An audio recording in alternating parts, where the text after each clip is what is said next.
Ja, hvala lepa. Kot že rečeno, smo v parlamentarno proceduro vložili predlog sprememb zakona o Kmetijsko-gozdarski zbornici, kjer smo poskušali vnesti 3 rešitve oziroma spreminjamo 3 zadeve.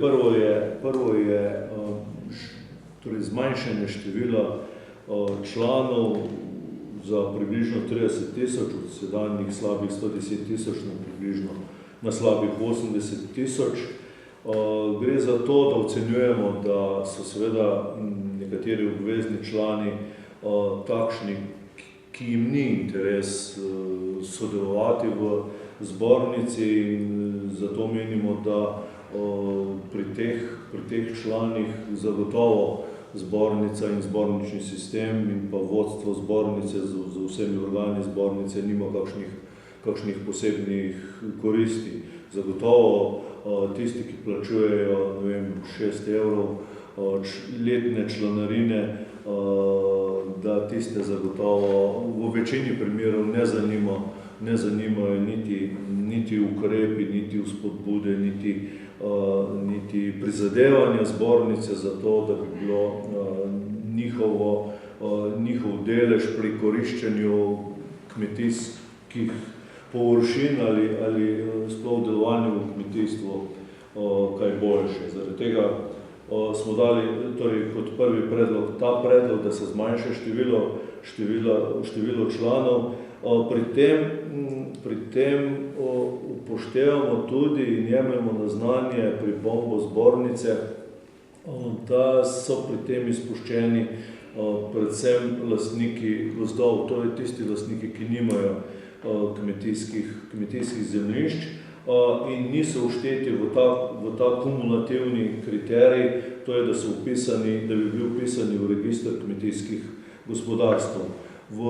Pri samem postopku na odboru bomo poskušali to njihovo željo oziroma pripombo tudi upoštevati, odpreti ta člen in lastnike gozdov, ki so izključno lastniki samo gozdov, tudi poskušali na ta način z amandmajem vključiti v zbornični sistem. Druga rešitev se nanaša na začasno financiranje zbornice oziroma vseh zavodov v okviru zbornice, in sicer do takrat, ko še ni sprejet program dela in finančni načrt, kateremu mora dati soglasje Vlada Republike Slovenije. Podobno kot so vse druge inštitucije države, ki se financirajo iz državnega proračuna, tudi v tem primeru predvidevamo začasno financiranje v obliki 12.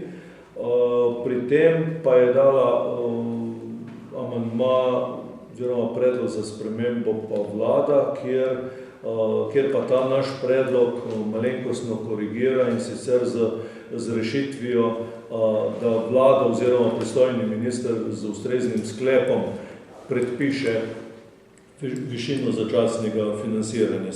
S tem amandmajem se seveda strinjamo, je odraz seveda splošne finančne situacije na področju državnega proračuna, in zato seveda tudi ta del podpiramo. In pa tretja rešitev, poleg seveda nekaterih manjših rešitev, obrobnih, je pa, in ta rešitev je tudi vnesla največ polemik v slovenski prostor, to je pa, da se bodo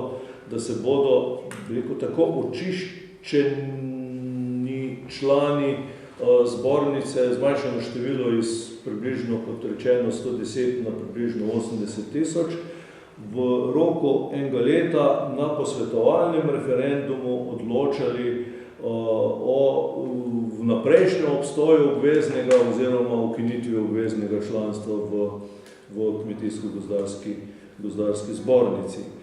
Torej, Vlada v tem primeru z amandmajem predvideva črtanje te določbe oziroma Vlada pravi, da naj zbornica sama z svojimi akti se eventualno odloča o referendumu ali ne, da državni zbor oziroma da ni potrebno tega urejati z zakonom, torej zbornica sama in organi zbornice pa temu sicer nasprotujemo.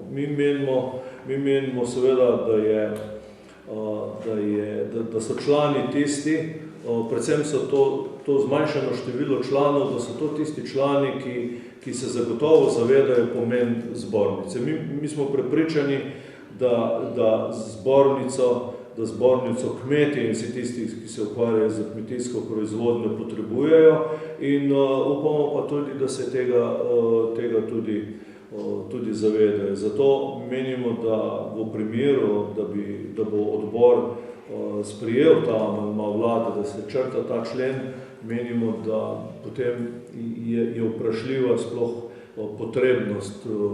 potrebnost tega zakona oziroma sprememb tega zakona in bomo seveda takšni odločitvi in na koncu seveda tudi samemu zakonu nasprotovali v primeru, kot rečeno, da bo ta amandma sprejet. Torej, če rečemo v zaključku, kmetje in vsi tisti, ki se ukvarjajo z kmetijsko proizvodnjo, potrebujejo kvalitetno zbornico, ki bo zastopala njihove interese, seveda pa predvsem tisti, ki resnično od tega živijo in ki jim je interes za to, da je kmetijstvo na nivoju, ki si ga v neki državi, urejeni državi, kot je Slovenija, tudi zasluži. In nobenega razloga ni, da so člani zbornice neki manjši lastniki zemljišč, ki resnično od zbornice niti nimajo nič, niti od nje nič ne pričakujejo. Tako da jaz upam, da bo na odboru sprejeta v četrtek pozitivna rešitev glede tega zakona in potem te spremembe zakona tudi na državnem zboru tudi potrjene. Hvala lepa.